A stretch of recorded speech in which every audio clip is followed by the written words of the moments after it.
नमस्कार विद्यार्थी मित्रों, स्वाध्याय 8.2 ની અંદર આપણો 7મો પ્રશ્ન છે। એક દૂધવાળો વ્યક્તિ છે જેણે પોતાની 2 ભેંસ રૂપિયા 20,000 લેખે વેચી। 20,000 રૂપિયાની 2 ભેંસ નહીં પરંતુ 20,000 વાળી 2 ભેંસ। સમજાય છે હું શું કહેવા માંગુ છું? એની પાસે 2 ભેંસ છે અને પ્રત્યેક ભેંસના 20,000। 2 ભેંસ છે તો બેયની ભેગી કિંમત 20,000 નથી, પણ 20,000 ની એક અને બીજી ભેંસ છે એના પણ 20,000 એ રીતે એણે વેચી। એટલે કે 20,000 છે એ બે ભેંસની કિંમત સંયુક્ત કિંમત નથી, પણ એક એક ભેંસની કિંમત આપણે 20,000 લેખે એવો શબ્દ આપેલો છે। એટલે કે એક ભેંસના 20,000, એવી રીતે બીજી ભેંસના પણ 20,000 એ એની વેચે છે, તો એ થઈ આપણી વેચાણ કિંમત। હવે એક ભેંસ પર તેને 5% નફો થાય છે અને બીજી ભેંસ પર તેને 10% ખોટ ગઈ છે। એક ભેંસ પર એને 5% નફો થાય છે, બીજી ભેંસ પર 10% ખોટ જાય છે, તો સમગ્ર રીતે નફો કે ખોટ એટલે કે સંયુક્ત બંને ભેંસનો આપણે હિસાબ કરવાનો છે, જે આપણે ટીવી અને વીસીઆર વાળા પ્રશ્નની અંદર શીખી ગયા છીએ એવી રીતે। અને આપણે સૂચન આપેલું છે બંનેની મૂળ કિંમત શોધો। સૌ પ્રથમ તો આપણે બંને ભેંસની અલગ અલગ ગણતરી કરીએ। તો હું અહીં લખું છું પહેલી ભેંસ, એટલે કે આ બાજુ જે ગણતરી કરીશ એ પહેલી ભેંસ માટેની હશે અને આ બાજુ જે ગણતરી કરીશ એ બીજી ભેંસ માટેની ગણતરી હશે। ચલો, જે વસ્તુ આપેલી છે આપણે લખી નાખીએ। આપણે બંનેની વેચાણ કિંમત આપેલી છે, પહેલી ભેંસ હોય કે બીજી ભેંસ, વેચાણ કિંમત તો સરખી જ છે। તો અહીં હું લખું છું વેચાણ કિંમત બરાબર 20,000 રૂપિયા। એવી રીતે બીજી ભેંસ છે તો બીજી ભેંસની વેચાણ કિંમત પણ કેટલી છે? 20,000 રૂપિયા।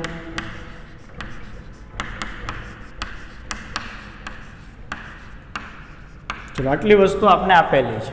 ત્યારબાદ નફો અને ખોટની ટકાવારી આપેલી છે। નફો અને ખોટ છે એ મૂળ કિંમતને આધારે હોય છે, અથવા તો ખરીદ કિંમત અથવા તો પડતર કિંમત આધારે હોય છે। હવે આપણી પાસે મૂળ કિંમત અથવા તો ખરીદ કિંમત તો નથી, તો આપણે એને ધારી લઈએ। પછી આપણે નફો આપેલો છે અને વેચાણ કિંમત આપેલી છે, તો હું પહેલી ભેંસ છે એની મૂળ કિંમત ધારું છું। ધારો કે મૂળ કિંમત અથવા તો આપણે ખરીદ કિંમત એવો શબ્દ વાપરી શકીએ। મૂળ કિંમત બરાબર, ચલો, મૂળ કિંમત બરાબર કેટલી? તો કે 1 રૂપિયા। પહેલી ભેંસ છે એની મૂળ કિંમત આપણે 1 રૂપિયા ધારીએ છીએ અને બીજી ભેંસ છે એની મૂળ કિંમત છે એને આપણે y રૂપિયા ધારશું। ધારો કે મૂળ કિંમત બરાબર, આપણે પ્રશ્નમાં કીધેલું છે કે બંનેની આપણે મૂળ કિંમત મેળવવાની છે। બંનેને આપણે x ન ધારી શકીએ, કેમ કે બંનેની મૂળ કિંમત કેટલી છે એ આપણે ખબર નથી, સરખી નહીં હોય। શા માટે સરખી નહીં? તો કે વેચાણ કિંમત તો સરખી છે, એક ઉપર એને નફો થાય છે ને એક ઉપર ખોટ જાય છે, તો એની મૂળ કિંમત સરખી નહીં હોય, એટલે એકને આપણે x ધારશું, એકને આપણે y ધારશું। હવે નફો અને ખોટ, હવે પહેલી ભેંસ છે એમાં એને શું થાય છે? તો કે એક ભેંસ ઉપર 5% નફો થાય છે, તો અહીં લખું છું નફો બરાબર 5%। અને એવી જ રીતે બીજી ભેંસ પર એને 10% ખોટ જાય છે, તો અહીં લખું છું ખોટ બરાબર 10%। ચલો, નફો કે ખોટ મૂળ કિંમતને આધારે હોય। 5% એટલે શું? તો કે x ના 5%। એવી રીતે 10% એટલે શું? તો કે y ના 10%। ચલો, નફો બરાબર 5% એટલે કે x ના 5%। x ના 5% એટલે શું? તો કે x ગુણ્યા 5/100। તો અહીં ડાયરેક્ટ હું લખું છું x ગુણ્યા 5/100 બરાબર 5/100 એટલે કેટલા થશે? તો કે x/20 રૂપિયા। બરાબર, હવે તમને લોકોને આવડે છે એટલા માટે આપણે ડાયરેક્ટ લખશું નફો 5% છે। નફો કોના 5%? તો કે મૂળ કિંમતના, એટલે કે x ના 5%। x ના 5% એટલે x ગુણ્યા 5/100 એટલે આપણે કિંમત મળશે x/20 રૂપિયા। એવી રીતે ખોટ 10% છે, તો કોના 10%?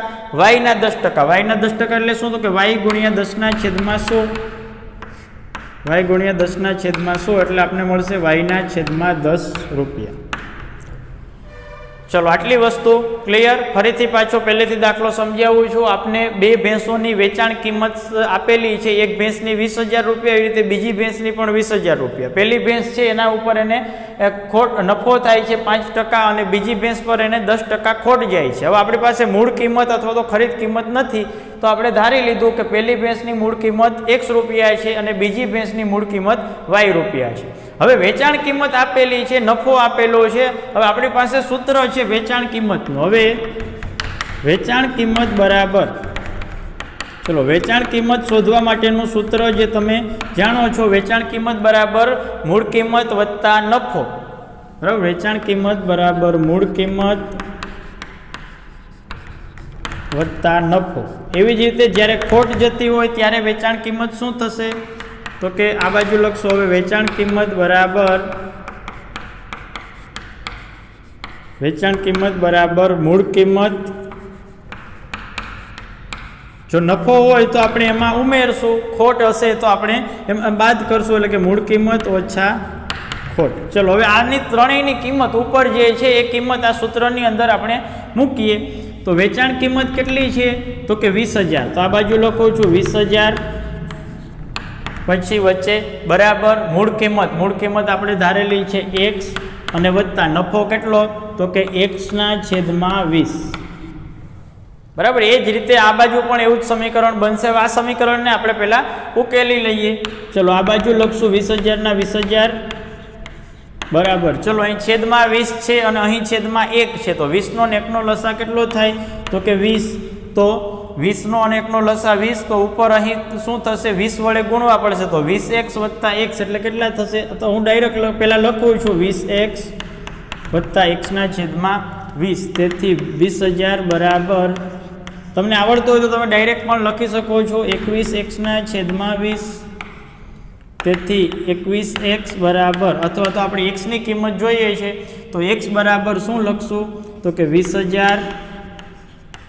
આ છેદમાં છે, બરાબરની ઓલી બાજુ જશે તો શું થશે? અંશમાં જશે અને છેદમાં વધશે 21. તેથી x બરાબર, ચલો 20,000 ગુણ્યા 20 એટલે 2 2 4, પછી 1 2 3 4 અને 5 0. 1 2 3 4 અને 5 0 અને છેદમાં આવશે 21. હવે આટલો જવાબ આવે છે એને આપણે એમનેમ રહેવા દઈએ. શા માટે? તો કે છેલ્લે આપણે એનો સરવાળો કરવો પડશે y સાથે. જો આના તમે છેદ ઉડાડો તો પોઈન્ટમાં જવાબ આવશે. એ રીતે પણ ગણતરી કરી શકો. ત્યારબાદ વેચાણ કિંમત. ચલો આ બાજુ વેચાણ કિંમત કેટલી છે? સરખી જ છે બંને બાજુ. આ બાજુ લખું છું 20,000 બરાબર મૂળ કિંમત. હવે આની મૂળ કિંમત આપણે y ધારેલી છે તો y ઓછા ખોટ એટલે કે y/10. તેથી 20,000 બરાબર, ચલો 10 લસા કેટલો થશે? 10. તો અહીં શું થશે? તો કે 10y ઓછા y.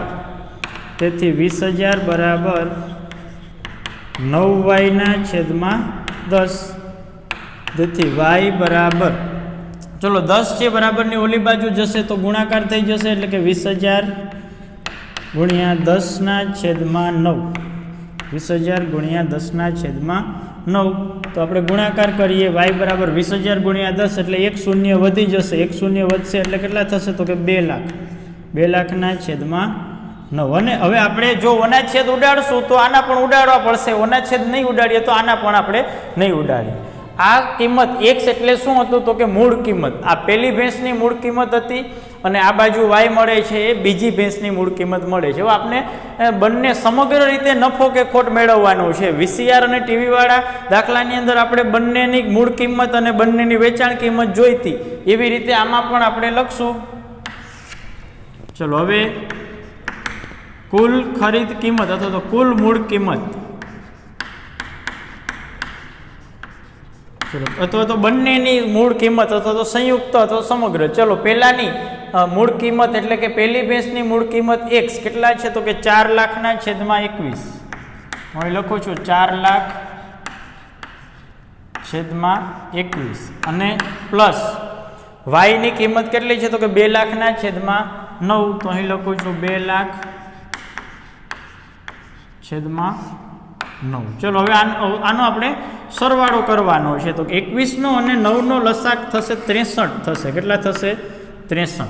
21 અને 9નો લસાઅ આપને મળશે 63. તો 63 કરવા હોય તો 21ને કેટલા વડે ગુણવા પડે? 3 વડે. અને 9ને કેટલા વડે ગુણવા પડે? તો કે 9ને 7 વડે ગુણશું. તો ચલો અહીં આપણે 21ને 3 વડે ગુણશું તો ઉપર અંશમાં પણ 3 વડે ગુણશું તો 4 તેરી 12 એટલે કે આપને મળશે 12 લાખ વત્તા, ચલો 63. 9ના 63 આપણે લખવાય છે તો 63 એટલે કે 9ને કેટલા વડે ગુણવા પડે? 7 વડે. 7 9 63. તો ઉપર પણ 7 વડે ગુણશું તો અહીં થશે 14 લાખ. 7 દુ 14 એટલે કે 14 લાખ. ચલો 14 લાખ વત્તા 12 લાખ બરાબર. 14 વત્તા 12 એટલે કે 4 ને 2 6, 1 ને 1 2 એટલે કે 26 અને બાકીના જે શૂન્ય છે એમને 26 લાખ અને છેદમાં 63. ચલો આટલી કિંમત આપને મળશે. જો હવે એક જ વખત આપણે આ ભાગાકાર કરવો પડશે, અહીં આપણે ભાગાકાર કર્યો તો 2 વખત ભાગાકાર કરવો પડે. તમે કોઈ પણ રીતે દાખલો કરી શકો. જો અહીં ભાગાકાર કરશો તો પોઈન્ટવાળો જવાબ મળશે, એની બદલે ત્યાં ભાગાકાર કરવાને બદલે મેં અહીં છેલ્લે એક વખત હું ભાગાકાર કરીશ. 63નો આપણે ભાગ પાડવાના છે, 63નો, પણ આપણે 63 એકાનો પાડો આવડતો નથી તો કાંઈ વાંધો નહીં. 63 1 63 થાય, તમને ખબર છે. 63 2, 63 3, 63 ગુણ્યા 4, 63 ગુણ્યા 5, 63 ગુણ્યા 6, 63 ગુણ્યા 7, 63 ગુણ્યા 8, 63 ગુણ્યા 9 અને 63 ગુણ્યા 10 એટલે 630. ચલો 63 2, 6 3 દુ 6, 6 2 12 એટલે 126. 3 તેરી 9, 6 તેરી 18, 4 તેરી 12 ના 2 વધી આવશે 1, 4 6 24 ને 1 25, 5 તેરી 15 ના 5 વધી આવશે 1, 6 5 30 ને 1 31, 6 તેરી 18 ના 8 વધી આવશે 1, 6 36 ને 1 37, 7 તેરી 21 ના 1 વધી આવશે 2, 7 6 42 ને 2 44 એટલે કે 441, 8 તેરી 24 ના 4 વધી આવશે 2, 8 6 48 ને 2 50 એટલે કે 504, 9 તેરી 27 ના 7 વધી આવશે 2, 9 તેરી 27 ના વધી આવશે 2, 9 6 54 ને 55 56, 567. બરાબર, આ થયો 63 એકાનો પાડો. હવે આપણે 26 લાખ છે એને 63 વડે ભાગશું. 26 લાખ ભાગ્યા 63. ચલો પહેલાં 260 છે તો અહીં 63 છે, 26 વડે નહીં 260 વડે આપણે એને ભાગશું તો 260 ક્યાંય છે નહીં, પણ 63 4 252. અહીં લખું છું 252. 260 માંથી 252 બાદ કરશું તો 8 અને ઉપરથી આવશે 0. 63 1 63, 63 2 તો 126 થાય તો એ વધી જશે. 10 માંથી 3 જશે તો 7, 8 ના 7, 7 માંથી 6 જાય તો 1. હવે આવશે 170. ચલો 170 છે એટલે શું કરશું આપણે? 63 2, 63 2 126. 10 માંથી 6 જાય તો 4, 7 ના 6, 6 માંથી 2 બાદ કરશું તો 4, ઉપરથી આવશે 0. હવે કેટલી વખત 0 આપણે ઉતારે એ પણ ગણતરી કરતા જઈએ. ચલો આ એક વખત, પછી આ બીજી વખત, આ ત્રીજી વખત. 440 છે તો જોઈએ 63 7 441 થાય તો આપણે શું લખશું? 63 6 378. ચલો એ બાદ બાકી છે, હું આ બાજુ લખું છું. 440 માંથી 378 બાદ કરશું તો કેટલા મળશે? 10 માંથી 8 જશે તો 2, 4 ના 3, 13 માંથી 7 જશે તો 6 અને 4 એટલે કે 62 આપણે મળશે. ઉપરથી એક 0 બાકી હતું એ આપણે ઉતારશો એટલે 620 મળશે. 620 એટલે 63 ગુણ્યા 10 એટલે 630 થશે. તો 63 ગુણ્યા 9 આપણે કરશું તો આપણે કેટલા મળશે? 567. ચલો આમાંથી 567 બાદ કરશું. હવે 10 પોઈન્ટ બધા 0 બધા પૂરા થઈ ગયા એટલે હું ત્યાં પોઈન્ટ લખી નાખું છું જેથી કરીને ભૂલ ન પડે. 10 માંથી 7 જાય તો 3, 2 ના 1, 11 માંથી 6 જાય તો 5 અને 6 ના 5. ચલો 530 મળશે આપણે. 530 મળે છે તો આપણે શું લખશું? 63 8. આ પોઈન્ટ પછી લખું છું 8. 63 8 504. તો 504 10 માંથી 6 જાય, 10 માંથી 4 જાય તો 6, 3 ના 2 અને 5 માંથી 5 એટલે કે 260. હજુ ચાલો 260 છે તો શું લખશું? 63 4 252. 63 4 252 એટલે આપણે મળશે 8 એટલે કે 80. 80 મળે છે પછી જુઓ પાછા અંકો પુનરાવર્તન થશે. 41 2 69 છે, પાછા 4 પછી 1 63 1 63 એ રીતે કન્ટિન્યુ ચાલુ રહેશે. તો આપણે આટલો જવાબ છે એ આપણે લખીએ. કેટલો? તો કે 41,269.84. આ થશે 26 લાખ ભાગ્યા 63 કરશું તો 41,269.84 રૂપિયા આપને મળશે. આ થઈ આપણી કુલ મૂળ કિંમત અથવા તો કુલ ખરીદ કિંમત. હવે જેવી રીતે કુલ ખરીદ કિંમત અથવા તો કુલ મૂળ કિંમત આપને મળે છે એવી રીતે આપણે નફો કે ખોટ જોતી હોય તો આપણી પાસે કુલ વેચાણ કિંમત પણ હોવી જોઈએ. એટલા માટે આપણે લખશું હવે કુલ વેચાણ કિંમત. કુલ વેચાણ કિંમત બરાબર. ચલો કુલ વેચાણ કિંમત એટલે શું? તો કે એક ભેંસની વેચાણ કિંમત વત્તા બીજી ભેંસની એટલે કે 20,000 વત્તા 20,000. તો 20 વત્તા 20 એટલે કેટલા થયા? તો કે 40,000 રૂપિયા. ચલો હવે એ કેટલામાં લીધેલી હતી એણે? તો કે 41,269 રૂપિયામાં અને એ વેચે છે કેટલામાં? તો 40,000માં. તો એને શું થયું? નફો થાય કે ખોટ થાય? તો કે જુઓ, વેચાણ કિંમત છે એ મૂળ કિંમત કરતાં ઓછી છે, તો શું થયું? ખોટ જશે. એટલા માટે હું લખું છું અહીં વેચાણ કિંમત એ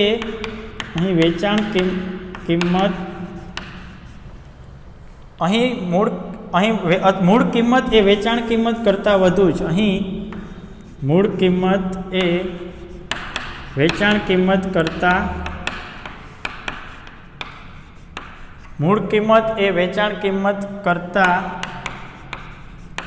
વધુ છે. એટલે કે એની જે ખરીદ કિંમત છે એ વધુ છે. તો શું થશે? જો આ 41,269 રૂપિયાની આવે છે અને એ 40,000માં વેચે છે, તેને ખોટ જશે. કેટલી ખોટ જાય?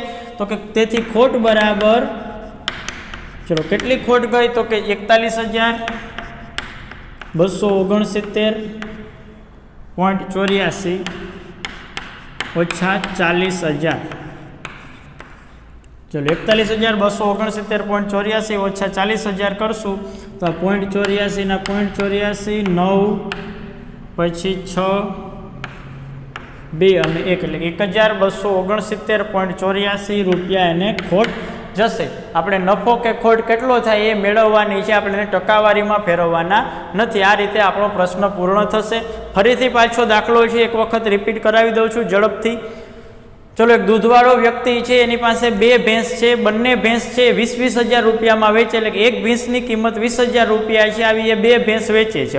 જો વેચતો હતો તો પહેલી ભેંસ પર એને 5% નફો થતો હતો અને બીજી ભેંસ પર એને 10% ખોટ જતી હતી. તો સમગ્ર રીતે એટલે કે 2 ભેંસની સંયુક્ત બંને ભેંસ સાથે વેચે છે તો એને કેટલો નફો થાય અને કેટલી ખોટ જાય? તો આપણે પહેલાં એની વેચાણ કિંમત લખેલી બંને ભેંસની, પછી એની મૂળ કિંમત આપણી પાસે નથી તો મૂળ કિંમત આપણે ₹X ધારી અને બીજી ભેંસની વેચાણ કિંમત છે, મૂળ કિંમત છે ને આપણે ₹Y ધારી.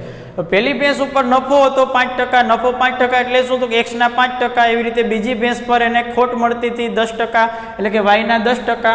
હવે વેચાણ કિંમતનું સૂત્ર છે વેચાણ કિંમત બરાબર મૂળ કિંમત વત્તા નફો. જ્યારે નફો થતો હોય ત્યારે મૂળ કિંમત વત્તા નફો, ખોટ જતી હોય ત્યારે મૂળ કિંમત ઓછા ખોટ. એટલે એની અંદર સૂત્રની અંદર આપણે કિંમતો મૂકશું. વેચાણ કિંમત 20,000 રૂપિયા, મૂળ કિંમત X રૂપિયા અને નફો X/20, એટલે આપણે Xની કિંમત મળતી હતી 4,00,000/21. એવી રીતે આ બાજુ વેચાણ કિંમત, મૂળ કિંમત અને ખોટ છે એની અંદર આ કિંમતો મૂકશું તો આપણે વાયની કિંમત, વાય એટલે કે આ બીજી ભેંસ માટેની મૂળ કિંમત, એની કિંમત આપણે મળતી હતી 2,00,000/9 રૂપિયા. બરાબર, આ રૂપિયા છે. ચલો આટલું ક્લિયર. હવે શું કરવાનું હતું? તો કે સંયુક્ત રીતે, સમગ્ર રીતે એટલે કે બંને ભેંસની, પહેલી ભેંસ અને બીજી ભેંસની બંનેની સંયુક્ત રીતે મૂળ કિંમત અને સંયુક્ત રીતે વેચાણ કિંમત, બંનેની કુલ મૂળ કિંમત, બરાબર, અથવા તો આપણે સમગ્ર મૂળ કિંમત, સંયુક્ત એવો શબ્દ પણ વાપરી શકીએ. બંનેની એટલે કોની? તો કે પહેલી ભેંસની વત્તા બીજી ભેંસની, એટલે કે 4,00,000/21 વત્તા 2,00,000/9.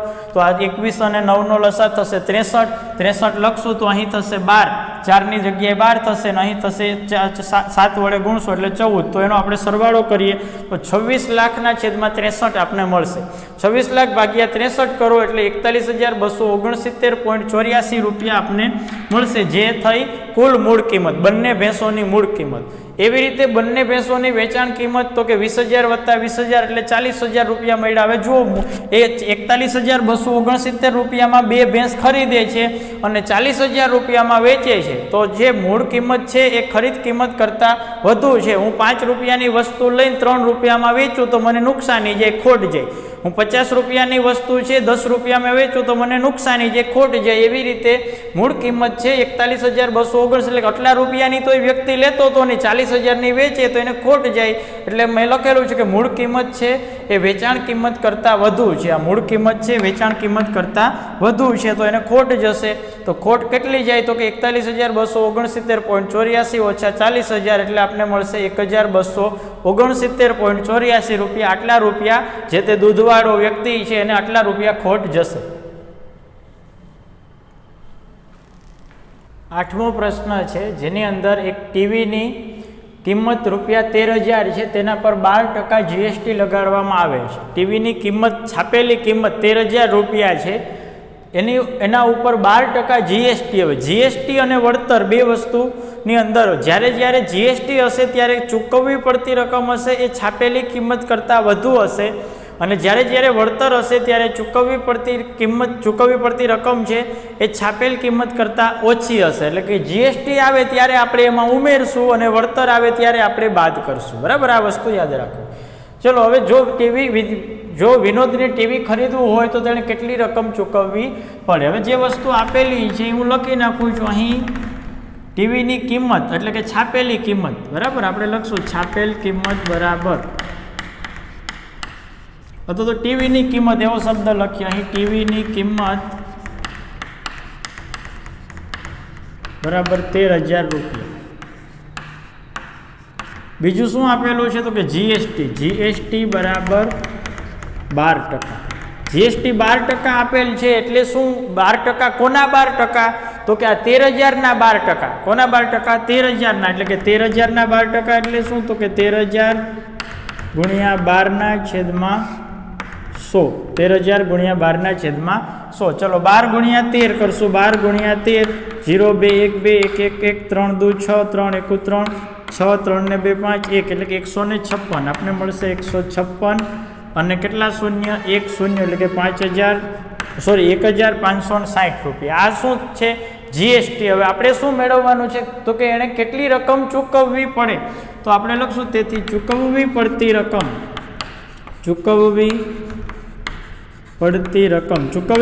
રકમ એટલે શું તો કે મૂળ કિંમત અથવા તો છાપેલી કિંમત વત્તા જીએસટી એટલે કે 13,000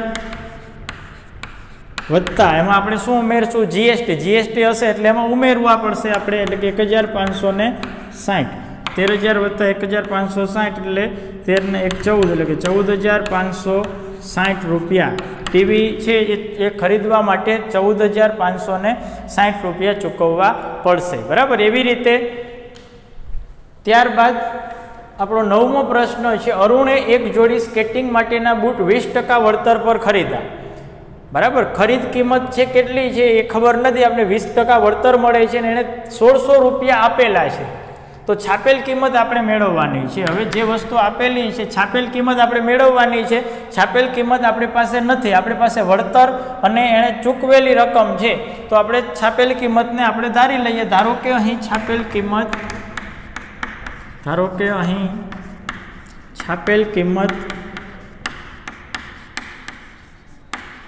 બરાબર x રૂપિયા છે છાપેલ કિંમત છે. હવે વળતર આપણે આપેલું છે વળતર બરાબર 20%. કોના 20%?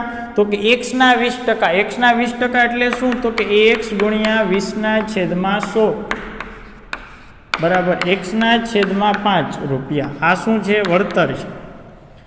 હવે એણે 1,600 રૂપિયા ચૂકવેલા છે. એણે આપણે રકમમાં કીધેલું છે કે એણે 1,600 રૂપિયા આપેલા છે તો ચૂકવેલા રૂપિયા છે 1,600 રૂપિયા. હવે હું લખું છું હવે ચૂકવવી પડતી રકમ બરાબર ચલો જો જીએસટી હોય તો આપણે ઉમેરતા. હવે વળતર છે તો શું કરશું બાદ કરશું. એટલે કે હું લખું છું છાપેલ કિંમત ઓછા વળતર. ચૂકવવી પડતી રકમ એટલે શું તો કે છાપેલ કિંમત ઓછા વળતર. ચૂકવવી પડતી રકમ આપણે આપેલી છે કેટલી છે તો કે 1,600 એટલે કે 1,600 બરાબર છાપેલી કિંમત આપણે ધારી હતી. કેટલા ધાર્યા હતા તો કે x અને ઓછા વળતર છે x/5. તેથી 1,600 બરાબર ચલો લસા આવશે 5 તો અહીં થશે 5x ઓછા x. 5x ઓછા x એટલે કેટલા તો કે 4x. 1,600 બરાબર 4x/5. તો આપણે x ની કિંમત જોઈએ છે તો તેથી x બરાબર ચલો x બરાબર શું થશે તો કે 1,600 ગુણ્યા 5/4. આ 4 છે એ ઓલી બાજુ જશે તો છેદમાં જતા રહેશે. 5 છે ઓલી બાજુ જશે તો અંશમાં એટલે કે ગુણાકાર થશે. 4 છે ઓલી બાજુ જશે તો છેદમાં, જે તમે સમીકરણવાળા ચેપ્ટરની અંદર શીખી ગયા છો.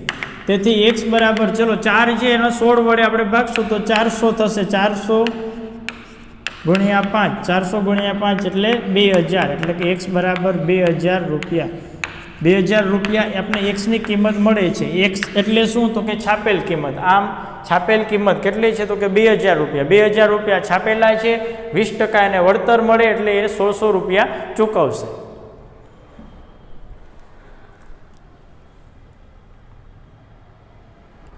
દસમો પ્રશ્ન છે મેં રૂપિયા 5,400માં એક હેર ડ્રાયર ખરીદ્યું. જેની અંદર 18% જીએસટી લાગેલો છે. 5,400 રૂપિયા છે, એમાં ઓલરેડી 18% જીએસટી લાગેલો જ છે. તો આપણે જીએસટી પહેલાંની કિંમત મેળવવાની છે. જીએસટી પહેલાંની કિંમત એટલે કે એને આપણે મૂળ કિંમત કહીએ, બરાબર. ખરીદ કિંમત એવો શબ્દ ન વાપરી શકે, કેમ કે ખરીદ કિંમત તો 5,400 રૂપિયા છે. ખરીદ કિંમત છે એ શું છે હકીકતમાં? તો કે મૂળ કિંમત વત્તા જીએસટી, અથવા તો મૂળ કિંમત ઓછા વળતર, બરાબર. પણ આપણે અહીં જીએસટી છે તો આપણે એમ ઉમેરશું. તો હું આપણે જીએસટી પહેલાંની કિંમત આપણે મેળવ, ધારો કે હું મૂળ કિંમત છે ને હું 100 રૂપિયા ધારું છું, એટલા માટે હું લખું છું ધારો કે મૂળ કિંમત, ધારો કે મૂળ કિંમત બરાબર 100 રૂપિયા. ચલો, મૂળ કિંમત છે 100 રૂપિયા. હવે જીએસટી આપણે આપેલ છે, જીએસટી બરાબર 18%.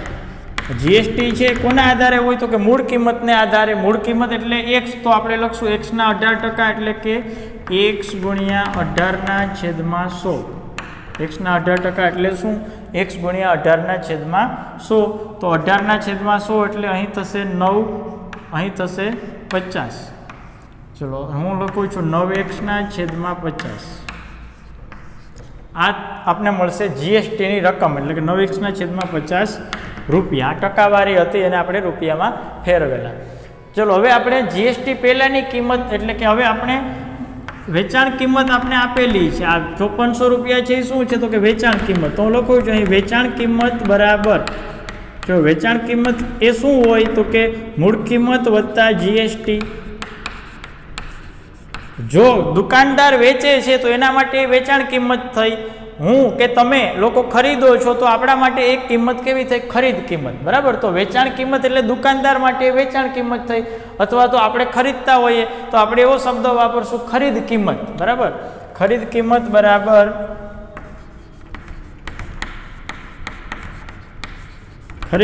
બરાબર મૂળ કિંમત વત્તા જીએસટી, એટલે કે જેટલી મૂળ કિંમત છે એની સાથે જીએસટી ઉમેરશું પછી એ ખરીદ કિંમત બનશે. તો આપણે ખરીદ કિંમત કેટલી છે? તો કે 5,400 રૂપિયા.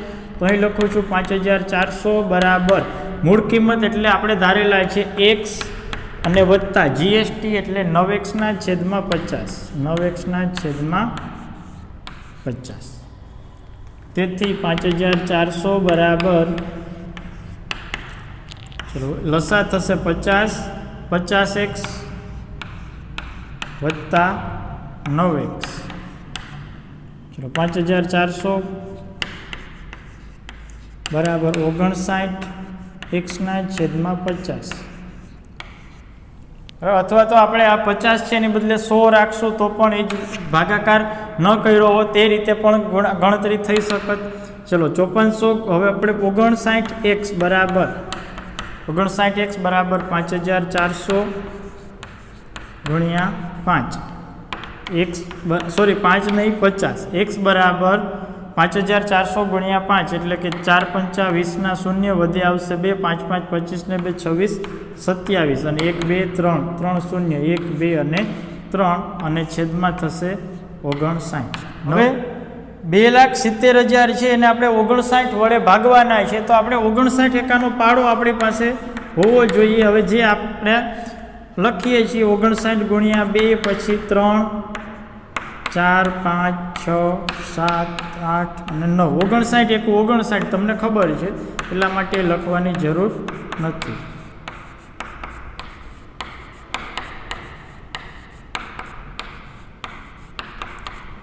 ચલો 59 ગુણ્યા 2 9 2 18 8 વધી આવશે 5 2 10 ને 11. 59 ગુણ્યા 3 9 3 27 ના 7 વધી આવશે 2, 5 3 15 ને 2 17, 9 4 36 ના 6 વધી આવશે 3, 5 4 20 ને 3 23, 9 5 45 ના 5 વધી આવશે 4, 5 5 25 ને 4 29, 9 6 54 ના 4 વધી આવશે 5, 6 5 30 ને 5 35, 9 7 63 ના 3 વધી આવશે 6, 7 5 35 વત્તા 6 એટલે 41, 8 9 72 ના 2 વધી આવશે 7, 8 5 40 ને 7 47, 9 9 81 ના 1 વધી આવશે 8, 5 9 45 અને 8 46 48 49 50 51 52 અને 53 એટલે કે 531. ચલો હવે આપણે એનો ભાગાકાર કરીએ. 2,70,000 ભાગ્યા 59. ચલો પહેલાં છે 270. 270 એટલે 59 ગુણ્યા 4. 59 ગુણ્યા 4 એટલે 236. તો 10માંથી 6 જશે તો 4, 7ના 6, 6માંથી 3 જાય તો 3. હવે થશે 340. 340 છે તો ફરીથી હવે કેટલા લખશું આપણે? 5. 295. 10માંથી 5 જાય તો 5, 4ના 3, 13માંથી 4ના 3, 13માંથી 9 જશે. 13 10ના 5, 5માંથી 5 જશે તો 5, 4ના 3, 13માંથી 5 જશે તો 13માંથી 9 જશે તો 4, 3ના 2. ચલો 45 એટલે હવે આવશે 0. હવે આના સિવાયનું એક શૂન્ય બાકી છે 450 એટલે આપણે લખશું 59 ગુણ્યા 7. 59 ગુણ્યા 7 એટલે 413. 50માંથી 13 બાદ કરશું 7, 5ના 4, 4માંથી 1 જાય તો 37. 370. હવે શૂન્ય છે એ પૂરા. 370 છે. 370 એટલે આપણે લખશું 59 ગુણ્યા 6. 59 ગુણ્યા 6 એટલે 354. 10માંથી 4 બાદ કરશું તો 6, 7ના 6, 6માંથી 5 જાય તો 1. હવે અહીં લખશું પોઈન્ટ અને અહીં લખશું શૂન્ય. 160 એટલે કે 59 2 118. 10માંથી 8 જાય તો 2, 6ના 5, 5માંથી 4 જાય તો 5માંથી 1 જશે તો 4 એટલે કે 420. 420 એટલે 59 7. તો હવે આટલા પોઈન્ટ પછીના બે આંકડા આપને મળે છે તો આપણે લખશું 4,576.27 રૂપિયા. 4,576.27 રૂપિયા. 4,576.27 રૂપિયા. આટલા રૂપિયા આપણે એક્સની કિંમત મળે છે. એક્સની કિંમત એટલે શું? તો એક્સ આપણે શું છે? મૂળ કિંમત. બરાબર. એટલે આપણે જીએસટી પહેલાંની આપણે છેલ્લે લખશું આમ જીએસટી પહેલાંની કિંમત. જીએસટી પહેલાંની કિંમત 4,576.27 રૂપિયા છે. જીએસટી પહેલાંની કિંમત આટલી છે. ત્યારબાદ આપણો છેલ્લો પ્રશ્ન છે એટલે કે 11મો પ્રશ્ન. એક વસ્તુ 18% જીએસટી સાથે ₹1239 ખરીદવામાં આવે છે. એટલે કે ખરીદ કિંમત આપેલી છે 1239, જીએસટી આપેલ છે 18%. વસ્તુની છાપેલ કિંમત આપણે મેળવવાની છે. ધારો કે અહીં છાપેલ કિંમત બરાબર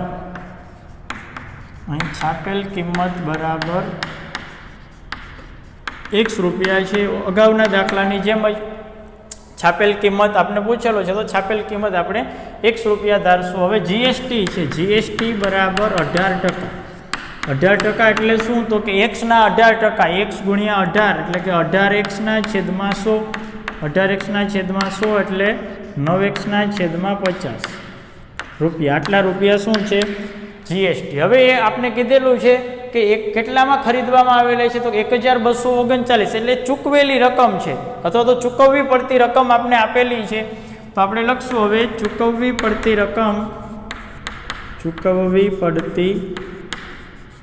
રકમ બરાબર. ચલો ચૂકવવી પડતી રકમ એટલે શું? તો કે છાપેલી કિંમત છે એમાંથી આપણે એમાં આપણે જીએસટી ઉમેરશું. એટલે કે છાપેલ કિંમત વત્તા જીએસટી. ચલો ચૂકવવી પડતી રકમ આપણે કીધેલું છે કે કેટલા રૂપિયા ચૂકવે છે એટલામાં ખરીદે છે એટલે કે એ ચૂકવે છે. બરાબર. બંનેનો મતલબ એક જ. એટલે કે 1239 બરાબર છાપેલી કિંમત એટલે કે x વત્તા જીએસટી એટલે કે 9x/50. ચલો 9x/50. ફરીથી પાછા લસા લેશું 59 એ રીતે આવશે. એની બદલે આપણે 100, જો અહીં 100 લખશું 18x/100 છે એને આપણે એમનેમ રાખીએ તો પણ ભાગાકાર કરવો જ પડશે. બંને એક જ થશે તો અહીં લખશું આપણે 9x/50 રૂપિયા. ચલો ફરીથી પાછા આનો સરવાળો કરીએ. 1239 બરાબર 50x એટલે 59x/50 આ રીતે આપણે મળશે. તેથી x બરાબર શું થશે? તો કે 1239 ગુણ્યા 59 અને છેદમાં 50. સોરી 1239 40 ગુણ્યા 50, આ 50 છે ઓલી બાજુ જશે તો ગુણાકાર અને છેદમાં આ મળશે આપણે 59. ચલો આનો ગુણાકાર કરશું. x બરાબર ચલો 1239 ગુણ્યા 50, 9 5 45 ના 5 વધી આવશે 4, 3 5 તેરી 15 ને 4 16 17 18 19 ના 9 વધી આવશે 1, 5 2 10 ને 11 ના 1 વધી આવશે 5 1 5 ને 1 6 અને 0 એટલે કે 61,950 અને છેદમાં 59. હવે x બરાબર 61,950 ના છેદમાં 59 એટલે કે આને આપણે 59 વડે ભાગશું તો આપણે કિંમત હવે 59 વડે ભાગાકાર છે એ તમારે જાતે કરવાનો છે એટલે આપણે કિંમત મળશે 1,050 રૂપિયા. આ x ની કિંમત એટલે શું તો કે છાપેલી કિંમત, એટલે આપણે નીચે લખશું આમ છાપેલ કિંમત 1,050 રૂપિયા છે. 1,050 રૂપિયા છે. ભાગાકાર છે તમારે જાતે કરવાનો છે. મેં 59 એકાનો પાડો આની પહેલાં અહીં લખી અને આગળનો દાખલો છે એમાં મેં ભાગાકાર કરેલો છે. એવી જ રીતે તમે ભાગાકાર કરશો એટલે તમને જવાબ 1,050 રૂપિયા મળશે.